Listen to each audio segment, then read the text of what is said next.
Hello，各位好，我是 Revision Lab 修诊所的阿修，欢迎来到我的频道。今天我们要来聊一个超级普遍，但却常常被误解的议题——职场倦怠。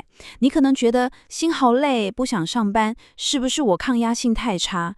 但我要告诉你，这真的不是你个人的问题，这其实是一场席卷全球的集体心累，它是一场系统性的流行病。所以要解决它，我们就得先搞懂这背后的结构到底出了什么问题。好，我们直接开始。首先，我想请你看一个数字，这个数字说真的高到有点吓人。根据全球非常权威的调查机构盖洛普的报告，全世界有高达80%的员工在工作上是处于不投入的状态。你没有听错，就是80%。这代表什么？这就代表你办公室里每10个人可能就有8个人，他的心其实根本不在工作上。这个数字真的高到很夸张，对吧？但它却血淋淋地反映了全球职场的现状，也意味着非常巨大的生产力耗损跟人才流失。所以看到这个数字，我们就不得不问一个很关键的问题了：我们的职场是不是生病了？你想想看，当80%的人都觉得疏离、提不起劲，这绝对不会只是单一案件，而是一种普遍的症状。所以今天我们就要一起来当个医生，深入诊断一下这个职场的慢性病，从症状一路挖到病根，看看问题到底出在哪。好，那今天的分析我们会分成5个部分，一步一步来拆解这个问题。首先是症状，我们要来看看这场无声的流行病到底有多严重。接着我们会深入基层，去理解为什么年轻世代会集体登出。然后是卡在中间的瓶颈，也就是那些被夹杀的中阶主管，他们到底有多痛苦？再来，我们会指导病根，探讨高层内部的问题。最后，我们会提出解方，聊一聊对话这个看似简单却极其重要的力量。好，我们就从第一部分开始，症状。这是一场无声的流行病。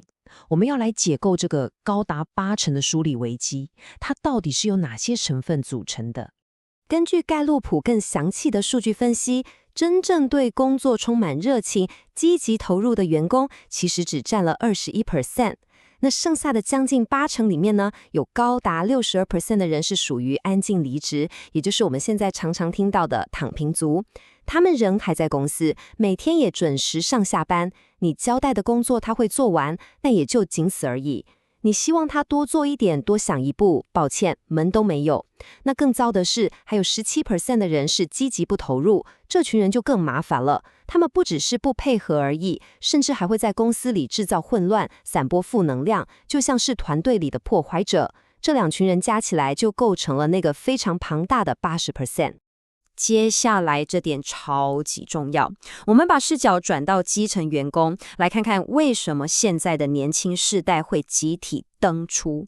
这其实是一场世代之间价值观的巨大冲突，有人把它比喻成猫世代和狗世代的一场对决。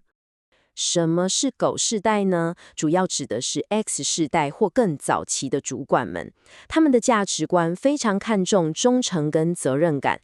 对他们来说，老板交代的任务就是必须完成的使命，工作几乎就等同于他们人生的全部。但现在的 Z 世代，也就是所谓的猫世代，他们完全是另一回事。他们更在乎工作的意义和个人生活的平衡。你教他做一件事，他会先反问你，为什么要做这个？这件事的价值是什么？对他们来说，工作只是精彩人生的一部分而已，绝对不是全部。你想想，这2种截然不同的价值观在同一个办公室里碰撞，那自然就会产生大量的摩擦跟不理解。我举一个真的非常经典的例子，完全可以呈现这种状况。很多老板，特别是狗世代的老板，会在会议上充满激情地对大家喊话：我们的目标是成为世界第一。老板自己听了热血沸腾，觉得这是一个多么伟大的事业版图啊！但这句话传到 Z 世代员工的耳朵里，他们内心的反应通常是什么？大概是成为世界第一，那这跟我个人有什么关系？我的薪水会变多吗？还是能让我准时下班？这种巨大的认知断层，就是疏离感的根本缘由。当他们感受不到公司的宏伟目标和自己的职涯发展有任何关联的时候，你又要他们怎么投入呢？我们继续聊下去。当基层是猫，高层是狗，那夹在中间的 Y 世代中阶主管就成了整个组织最痛苦、最塞车的那个瓶颈。他们可以说是整个企业里面压力最大的一群人，因为他们被死死地卡在一个上有狗老板、下有猫团队的尴尬位置，动弹不得。而这个瓶颈正让整个公司的运作效率大打折扣。他们的压力循环通常是这样走的：首先，他们从狗世代的老板那里接收到一个又一个使命必达的指令，接着他们转头想要去驱动猫世代的团队，却发现根本叫不动。团队会抛出一大堆问题，这个方向的意义在哪里？为什么要用这种没效率的方法？重点来了，因为没办法有效驱动团队，专案进度落后，最后所有的责任跟工作都只能自己一个人熬夜加班把它扛下来。结果是什么？结果就是他们累得要死，把自己活成了下属眼中最不想成为的样子，变成一个虽然很努力，但看起来超痛苦的负面榜样。年轻员工看到主管这么累，心里想的是：天哪，我未来才不要活成他那个样子，那自然就更没有动力往上爬了。这不是我随便说的哦，数据也证明了这一点。有调查就显示，有高达40%的主管回报自己承受着极大的压力，其中更有21%的人，这等于说每5个主管就有1个，表示自己在工作的时候是经常感到愤怒的。这就说明了，心累的不只是基层员工，整个中层管理阶级也已经快要濒临崩溃了。大家其实都活在一个高压锅里面，只是看谁先撑不住而已。好，诊断到这里，我们必须把目光移到最高层，因为很多时候，整个组织功能失调的真正病根，并不在基层或中层，而是来自于高阶主管团队，也就是我们常说的 C-suite， 像是 CEO、COO 这些公司的决策者，他们内部的裂痕才是问题的源头。麦肯锡有一份针对高阶主管团队的健康评估报告，那个结果真的非常惊人。如果满分是100分，你猜猜看，全球高阶主管团队的平均健康分数是几分？答案是只有44分，完全是不及格的状态。这代表什么？这代表那些在外面看起来光鲜亮丽，带领着整个公司的精英们，他们团队内部的沟通、信任还有决策效率，其实充满了非常严重的问题。那为什么会这样？这里有一个核心概念，叫做职场的社会契约。这听起来很学术，但说穿了就是一种不成文的潜规则，尤其在高层之间更是如此。简单来说，就是维持表面和谐，大家在会议上都客客气气的，你好我好，你不要来挑战我的专案，我也不会去质疑你的决策。大家心照不宣，为了避免冲突，牺牲了真正诚实但可能很困难的对话。结果就是真正的问题永远被埋在台面底下，根本没办法被拿出来好好讨论和解决。而这种表面和谐的背后，其实是一种对脆弱的极度恐惧。这些高阶主管们，他们很害怕承认我没有答案，他们也很害怕说出这个目标可能不切实际，因为在他们的文化里面，这就等同于软弱。结果就是 CEO 不敢向董事会示弱，部门主管也不敢在下属面前展现迷惘。这种不敢坦诚、害怕犯错的文化，就像毒素一样，从公司的最顶层一路往下渗透到组织的每一个角落，最终创造出一个充满不信任感的氛围，毒害了整个系统。好了，我们一路诊断了症状、基层、瓶颈和病根，现在该是时候来谈谈处方了。要解决这种系统性的疏离感，解方到底是什么？答案其实不是什么复杂到不行的管理理论，而是一个我们既熟悉又陌生的工具——对话。而且这不是什么软性的沟通技巧而已，它是一种能够重建连结的战略。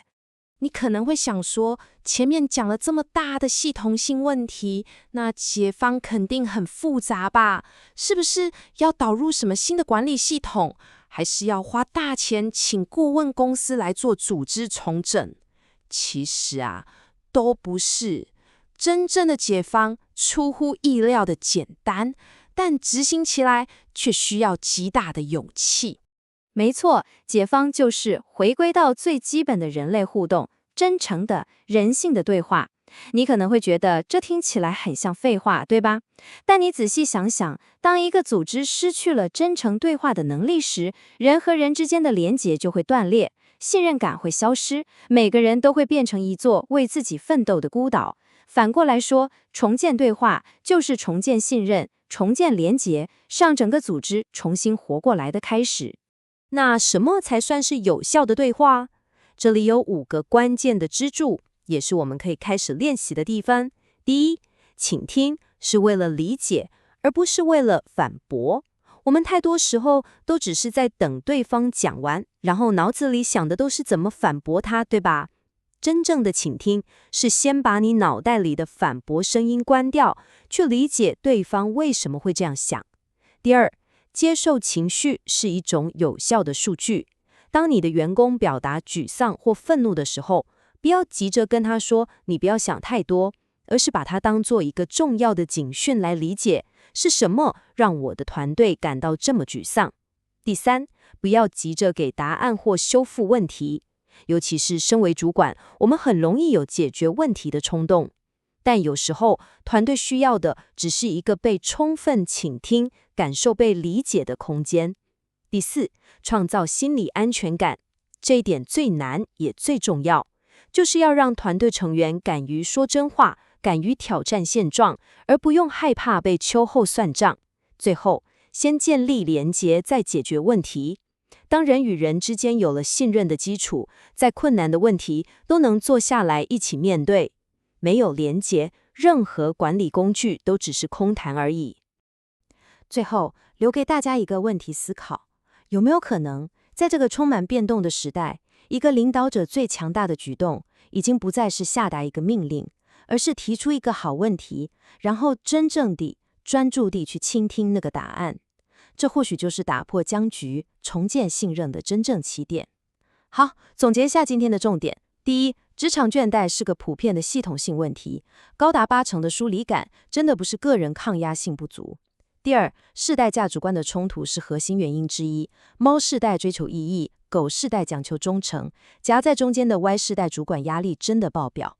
第三，真正的病根往往在高层，那种因为害怕示弱而形成的表面和谐文化，扼杀了诚实沟通。最后，解方就是回归真诚的对话，透过倾听、理解情绪，创造安全感，来重新建立人与人之间的连接。今天的内容就到这边，如果你觉得自己有帮助，记得马上点赞、订阅加开启小铃铛，我们正在冲订阅，需要你的支持。我是阿修，我们下次见，拜拜。